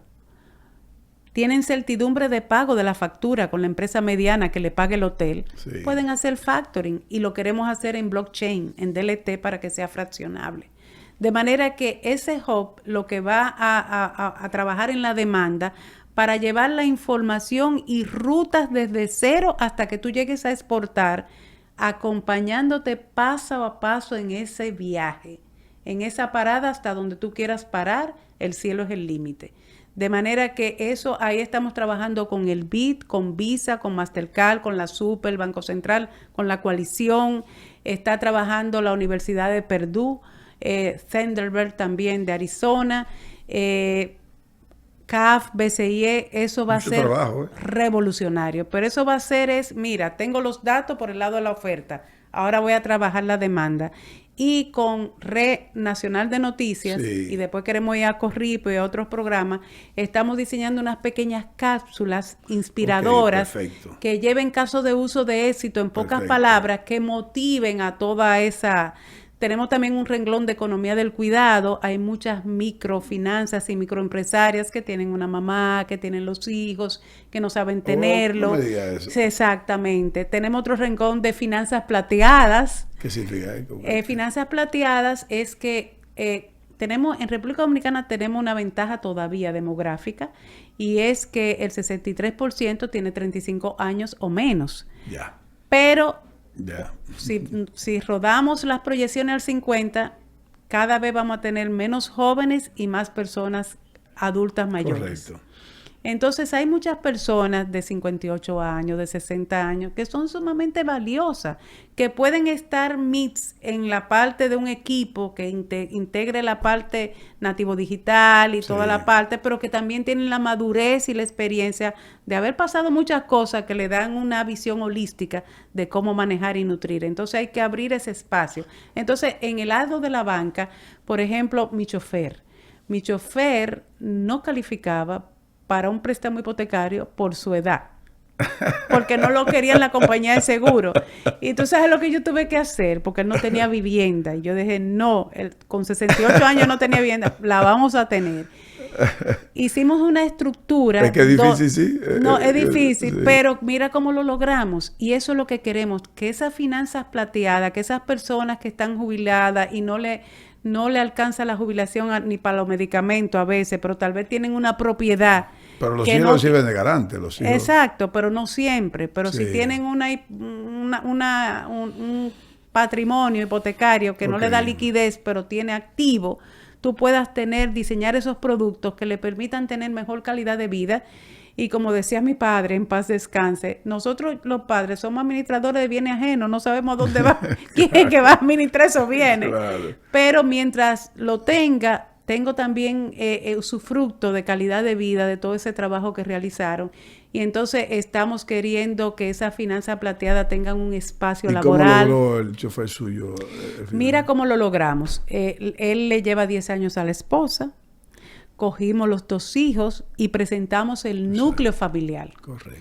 Entonces él lo pusimos atrás. Y entonces... La vivienda va a nombre de él. Exactamente, pero lo pusimos atrás. Correcto. Entonces creamos y totalmente pasó y tiene su casa, ya la inauguramos. Ay, en Los Minas. qué bien. O sea que funcionó. Pero el que no sabe, por ejemplo, tengo una amiga pensionada del Banco Central con 72 años que se le presentó una situación y realmente no tenía forma. Y yo dije, no, espérate, porque con mi chofer yo pude. Tráeme a tu hija y vamos a ver. Hicimos lo mismo, la pusimos ella atrás y a la hija adelante y resolvió su Vayan tema. pensando en algo para madres solteras, que hay muchas. Muchísimas. Hay un 40 y pico % de madres solteras. No, de cada 100 hogares, 44 son madres solteras. Sí, 40 y pico, exacto. Exactamente, o sea, un 44. Es una estadística real. Es real el censo. O que sea no tienen vivienda. No. Sí, Pero están con alquiladas. eso hay opciones. Mira, la vida, y doy tantas gracias infinitas a Dios, me ha ayudado a poder empujar muchas personas que han llegado a mí con mujeres solteras y ¿qué hemos hecho? En ese caso, y funciona, con la ley 189.11 del mercado hipotecario y fideicomiso, tú tienes una opción y es que tú puedes hacer con los bancos un programa, un ahorro programado, donde tú completes la proporción del inicial que no viene por los subsidios del Estado. Por ejemplo, Vivienda Feliz tiene 3 subsidios del Estado. Yeah. Tiene el ITEVIS que paga el constructor, te lo devuelven como parte del inicial al adquiriente. Tienes el bono tierra y tienes 500 puntos básicos, 5 puntos de tasa de interés de subsidio por 7 años. Entonces, lo que tú tienes que buscar es un 5%. Tú completas el 5%, pones tu núcleo familiar completo, como hicimos con mi chofer, que de ahí fue que me vino la idea, y realmente puedes aplicar a una vivienda. Entonces, el mensaje es que hay que construir toda esa hoja de ruta y esa información de que no están excluidos, que lo que hay que estructurarlo de una manera que realmente pueda ir de la mano para que consigan el objetivo. Yo veo en estos 5 años muchas cosas en ABA entonces, pero yo quiero frisar un poquito el tema ABA porque voy a volver a él, pero quiero como recordar que tú menciones esas asesorías que diste en organismos multilaterales. ¿Qué experiencia tú recuerdas como que tú dices, este fue un buen trabajo en esta asesoría? Mira, te cuento, la verdad que fue una experiencia increíble y todavía tengo amigos y relaciones de esa época. Yo creo que los llevé a agenda, Consuelo Gutiérrez de la venezolana, sí, claro, bueno, que ella fue vicepresidente de finanzas de Bandes de Venezuela. Sí. Todavía somos amigas, ella vive en Miami, nos vemos. Y yo creo que tú trabajaste en pensiones. Sí, con duré Doña Persia, sí, ¿verdad? un año. No lo mencionaste, Sí, pero sí. vamos a volver O sea, ahí. sí, duré un año prestada a la super de pensiones. Exacto. Entonces, ¿qué aprendí en eso? Mira, la verdad que la retroalimentación y la riqueza de tú conocer otros compañeros, otras realidades, más madura, menos madura, te da una riqueza importantísima. porque a veces yo iba con un plan y ya cuando iba al descenso y conversaba, pues salía otra realidad.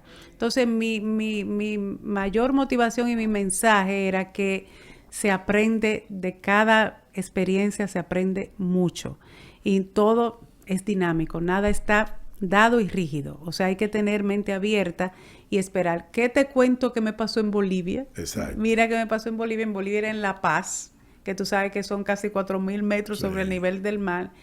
Yo cometí un error que fue que yo llegué la noche anterior a como yo me tenía que presentar a la Superintendencia de Bancos de Bolivia, porque no había ido nunca a La Paz en ese minuto y yo soy hipotensa y la altura, la falta de oxígeno. Yo no podía ni hablar. Sí, sí. O sea, para que la gente entienda, son 3.800 metros sobre el nivel del mar. Exactamente. Sí. Entonces, fue una experiencia que yo dije, Dios mío, o sea, yo tuve que prácticamente cancelar el viaje. Sí, porque a mí me fue fatal con la parte de la altura. Entonces, a mí me pasó un poco en Bogotá. Sí, pero esto es el doble casi. Entonces tuve que... No. Yo dije, no estoy en condiciones de dar lo que decía mi amado padre, mi mejor versión, porque yo no podía, yo me sofocaba tuve que retirarme y entonces lo planifiqué llegando 3 días antes para adecuarme a la altura y ahí entonces pude vencer. Pero es como que... Pero lo logró, pero volvió. Sí, lo logré, pero planificado de otra forma. Entonces son tropiezos que tú dices, cónchole, que uno nunca iba a imaginar, pero tuve que hacer ese ajuste para poder cumplir ese compromiso. ¿En Chile qué hiciste, Rosana? No, en Chile no trabajé. En Chile fui a conocer la experiencia de ellos y tuvimos la Superintendencia de Bancos de Chile fue que nos formó los inspectores. Con Chile no di yo, sino que recibí. Entonces vamos a pensiones, que duraste un año ahí, antes de volver a ABA, que quiero hacer algo con... Todavía llegar a ABA contigo en esa parte. Sí, mira, yo tuve, como te dije... Eso fue Persia Claro, mira, yo tuve 93, 96 Super de Bancos, 96, 98 BNB, 98, 2000 Banco Central con Definpro, y en el 2000, que nombran a Persia Superintendente de Pensiones, me prestaron para formar toda la parte reglamentaria y normativa de la nueva Superintendencia de Pensiones. Es correcto. Exacto. Ahí trabajaste en la parte normativa completa. Sí, pero ahí no fue como en los otros sitios que quedaba asiento permanente. Yo iba 3 días a la semana y tenía trabajos en el Banco Central. O sea que fue como un híbrido. Doña Persia duró en pensiones 8 años como superintendente de pensiones. Sí. No, la verdad que mira... Ella pasó a Cámara de Cuentas, tengo entendido. No, ¿Fue antes no. o después? No, ella no estuvo en Cámara de Cuentas. No estuvo en Cámara de Cuentas, ya. Pero quiero hacer un reconocimiento público, no solamente como economista. No. Eso brillante, fuera de serie. Top. Sí.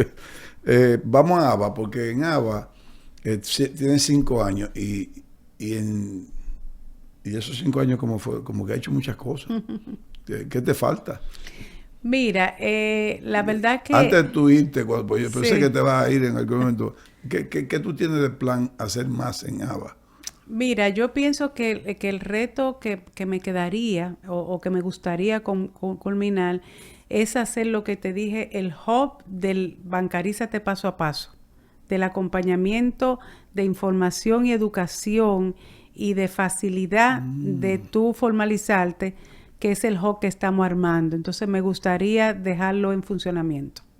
Yo diría que eso, y ya ahí hay un equipo... maravilloso. ¿Qué equipo tú encontraste? ¿Qué equipo tú piensas dejar ahí? O sea, mira, cuando yo llegué era una ABA muy diferente, porque era una ABA más reactiva, en el sentido de que nuestra principal función como presidente, y lo sigue siendo, es representar a los bancos en el Banco Central, en la superintendencia, en las instancias públicas, ser vocera ante la prensa, o sea, ese es lo primigenio, y eso siempre va a estar. Claro. Pero fuera de eso...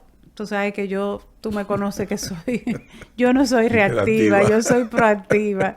Entonces, la verdad que era una ABA muchísimo más pequeña, no estaba tan digitalizada. Ahora tenemos un equipo multidisciplinario con temas de finanzas verdes, de digitalización, de economía. ¿Cuánto hay? Técnicos somos 30. 30 técnicos. Sí, y cuando yo llegué éramos 12, o sea que... 30 subió técnicos, mucho. Sí. aparte del personal de apoyo. Aparte del personal de apoyo. O sea, Exacto. choferes, Exacto. asistentes. Exacto. Increíble. Pero en esos 30 está también el personal de Aula ABA, que es el portal de educación. Hasta Sí. ahora hemos capacitado a 13,000 colaboradores en temas de gobierno corporativo, inteligencia artificial, Python, Machine Learning. Interacción con otros países, con otras asociaciones de otros países. Sí, porque tú sabes que yo estoy en el presidente de ABA, pero también estoy en la junta directiva del CONE. Ajá. Estoy también como titular del CES, del Consejo Económico y Social, y estoy como en la directiva de FELABAN. ¿Hay tiempo para todo eso? Que es la Federación Latinoamericana de Bancos, que somos 23 Exacto. asociaciones bancarias. Exacto. Fui allá la primera vicepresidenta en 59 años y aquí la primera presidente también en 40 y pico de años que tiene la ABA. Ya. Dejando ese espacio a la mujer, o sea, para que realmente apueste. Tengo una meta también para ampliar el tema de que lleguen a ser más consejeras en los bancos. Realmente ahí hay una oportunidad importante. A veces uno dice, ¿será bueno la cuota o no será bueno? Yo creo que en ciertos temas hay que poner una cuota. Porque a veces tú dices, pero si el 64% de las egresadas, de los egresados universitarios son mujeres y el 75% son los honores, ¿por qué nada más tenemos un 17% de consejeras? Correcto. Entonces, ahí hay una brecha y así Sí. pasa con las diputadas, con las Es senadoras. Es un asunto de motivación. Pero yo creo que hay que tomar la decisión de alto nivel de que si tú tienes una vacante y hay una cuota, primero evalúas a la mujer hasta que se llene la cuota. Sí. Pero eso hay muchas teorías, que las cuotas no son buenas, que entonces a veces tú no privilegias el talento. No, pero sin sacrificar el talento, porque hay muchas mujeres capacitadas. La Agenda 2030 en la parte que compete con la parte 2036. 2036, perdón. Se va a cumplir la parte que corresponde con la parte financiera, bueno, mira, bancaria. Yo creo que la parte financiera va a superar las expectativas de lo que está en lo que se hizo con el Banco Mundial en 2036. Totalmente, okay. Porque la propuesta de la parte financiera era mover la bancarización. Sí. Y además el Banco Central va a sacar un LBTR minorista el año que viene, tipo el PITS de Brasil, sin costo, hasta un umbral que no han dicho. Descríbelo un poco ese. Eso ahora tenemos pagos instantáneos. Ajá, ya. Y ahora mismo de cada 10 clientes bancarios, usuarios bancarios, 8 lo hacen en unicanales digitales. En Internet Banking. Yo desde que hace ya varios años.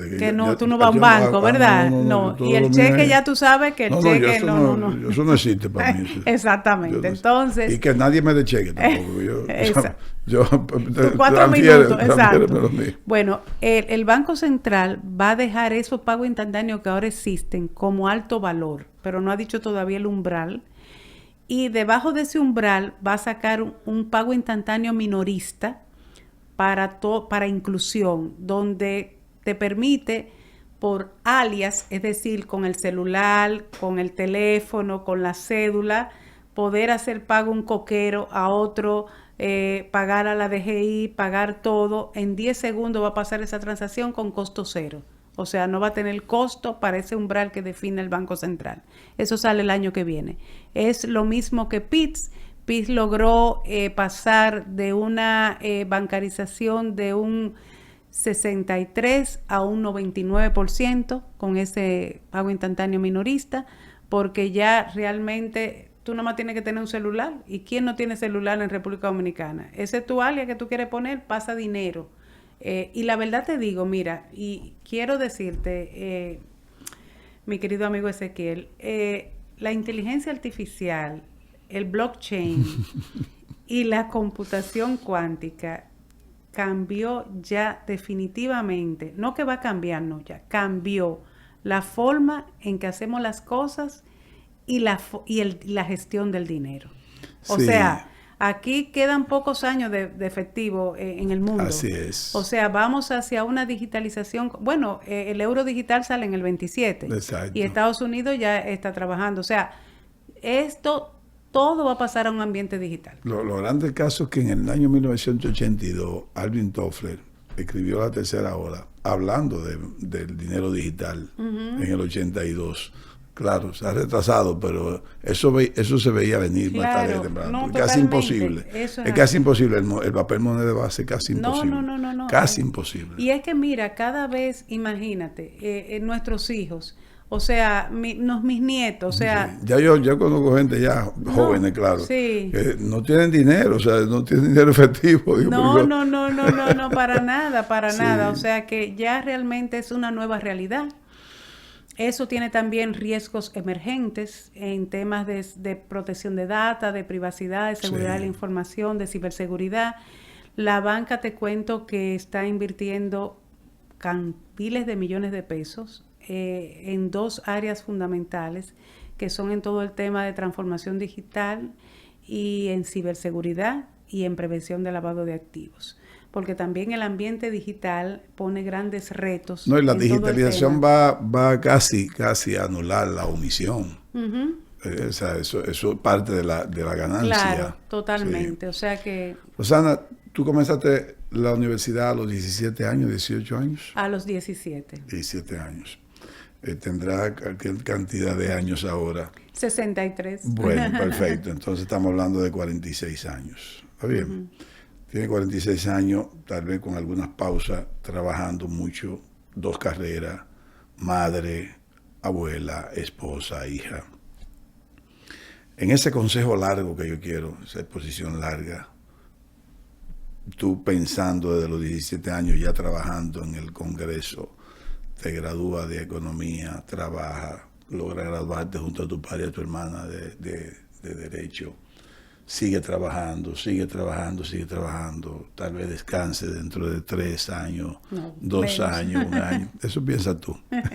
Vamos a ver, eres asesora. Dame el consejo largo a esa juventud que quiere estudiar economía, que está estudiando economía, eso que ya se graduó, a esos que también están estudiando Derecho. ¿Qué tú le puedes decir que lo motive? Y sobre todo porque te conozco y has sido una profesional que te ha desempeñado en valores. O sea, no ha pensado simplemente soy profesional para ser rica o para tener todo el dinero del mundo. Aunque claro, uno trabaja para el dinero y para vivir. ¿Cuál es el consejo que tiene Rosana? Sí, mira, yo te diría, Ezequiel, lo principal, y yo recibo mucha gente porque recibo mucho currículum y yo me tomo el tiempo de entrevistarlo para saber. Yo pienso que lo principal es, mientras más temprano tú descubras el propósito que te mueve, lo que te inspira, lo que te apasiona, cómo tú te visualizas, cómo tú te ves en 1 año, en 2, 5 años, dónde tú ves tu fortaleza. En la medida en que tú seas más certero en identificar ese propósito, es el 50% del éxito de tu trayectoria. Después, la preparación. La preparación y apostar a realmente el conocimiento no pesa, y mientras más tú puedas formarte, más capacidades y más valor agregado puedes incorporar al servicio que das. Después de esa preparación, perseverancia, porque no es lineal el camino. O sea, yo he tenido mucha España boba en mi camino, en mi trayectoria, porque a veces, o sea, tú tienes posiciones disruptivas, a veces tienes posiciones que no van con una tendencia, pero tú mantener una coherencia de tus convicciones independientemente del resultado. Y eso necesita perseverancia con el objetivo que tú quieras alcanzar. Paciencia, pasión, preparación. Pero como decía mi amado padre, si usted va a ser zapatero, sea el mejor zapatero. Si va a ser economista, trate de ser el mejor economista en el área que le guste. Y visualícese, póngase cómo usted se quiere ver. Yo recibo mucha gente, y mira lo que yo hago, Ezequiel, que lo quiero compartir aquí. Yo recibo muchos hijos de pensionados del Banco Central que quieren entrar a la banca. Yo quiero trabajar en un banco. Y yo, ok, tú quieres trabajar en un banco. ¿qué tú quieres hacer en un banco? Porque tú quieres ir a un banco. No, yo quiero trabajar en tesorería porque me gusta la tesorería. Te gustan los modelos porque hay que manejar riesgo de liquidez, hay que hacer unos cálculos, unos descalces, hay que hacer unos algoritmos. No, no me gusta nada de eso. Pues esa no es el área que yo te voy a postular.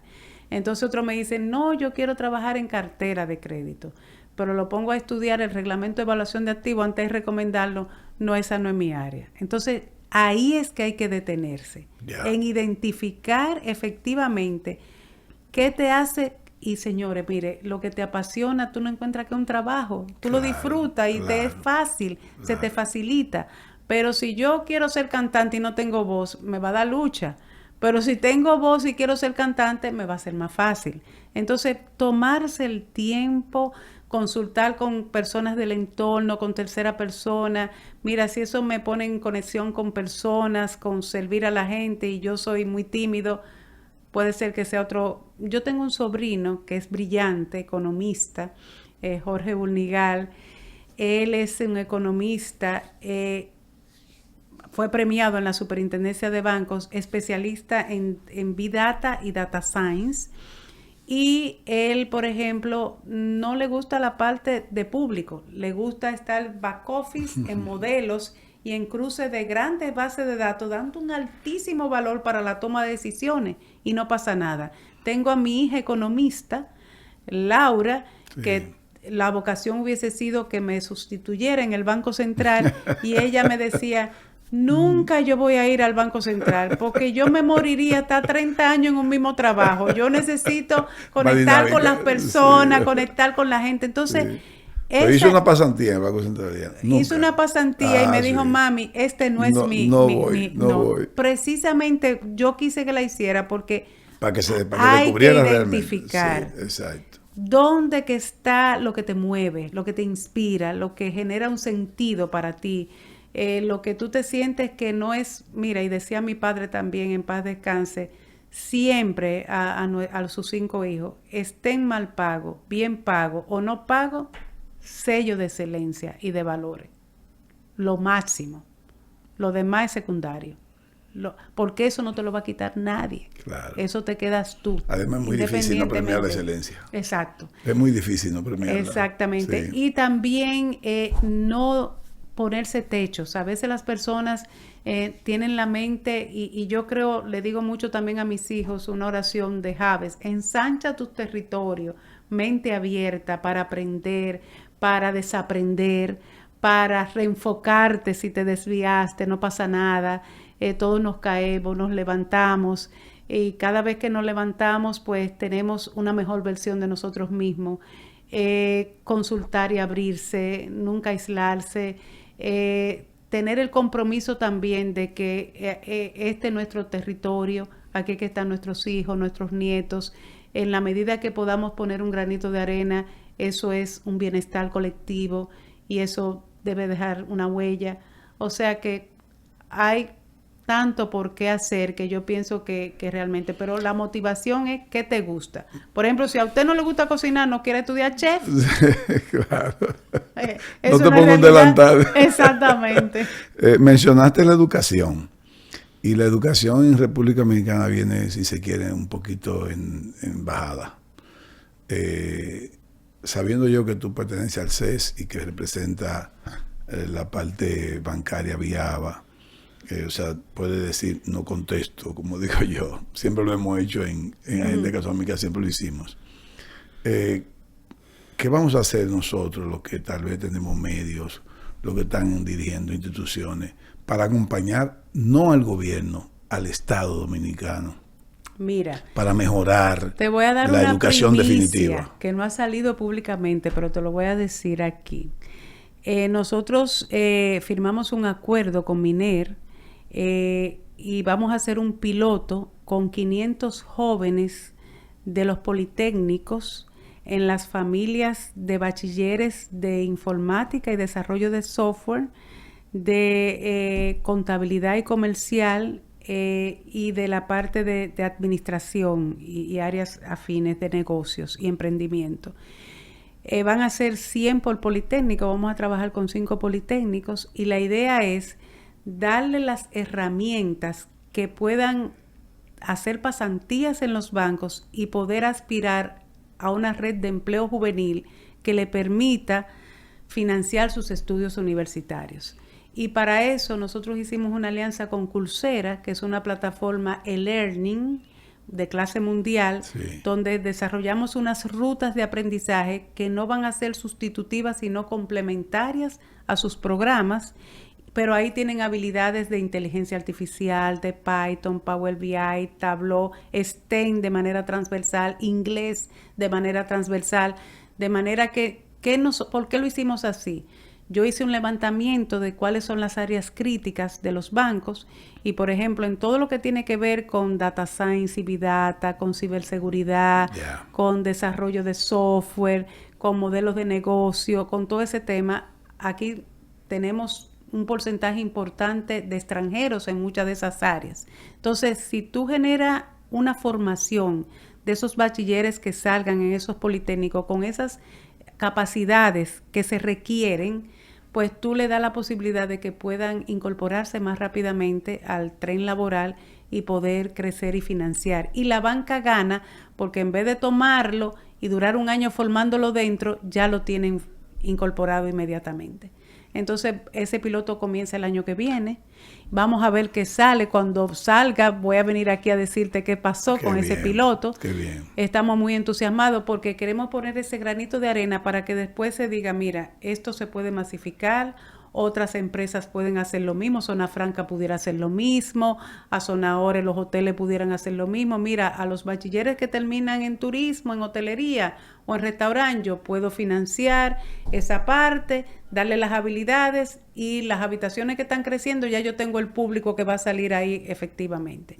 Entonces, yo pienso que eso puede ser un bonito ejercicio que va a dar resultados. Estudiamos el caso de Colombia y de México para hacer esa propuesta, de manera que estamos bien contentos. Bueno, pues para finalizar, ya que me ha hablado de todas estas cosas, sobre todo que tienen que ver mucho con la parte de tecnología, todo lo que es ciberseguridad digital, y conociéndote, me imagino que han hecho algún trabajo de reuniones con las telefónicas para fines de lo que son los 5G, porque hay mucha deficiencia en materia en esa materia aquí en República Dominicana. O sea, sí, mira, falla mucho el tema de... Sí, incluso Indotel... Tú estás en una loma y no encuentras no encuentra conexión, no encuentra señales. Indotel tiene no hemos reunido con el doctor Guido Yo me imaginaba, porque... Sí. Y tenemos tú no dejas nada suelto. Y la verdad que vienen cambios positivos en esa materia muchísimo. Okay. Ellos están con el Banco Mundial trabajando ahí fuertemente. Sí, porque sin eso no se puede hacer, sí, no puede hacer nada. Y la verdad que ahí ellos van a hacer centros donde, además de ampliar la conectividad y las facilidades, van a tener centros pequeños donde sin costo van a poder hacer las prácticas, poder tomar las herramientas. Rosana, pequeños laboratorios. Terminemos con una frase tuya, una frase. El cielo es el límite. Y lo mejor está por venir siempre. Gracias. Aunque sea una realidad, lo mejor está por venir. Muchas gracias por tu participación. Gracias a ti. Ok, gracias a ustedes.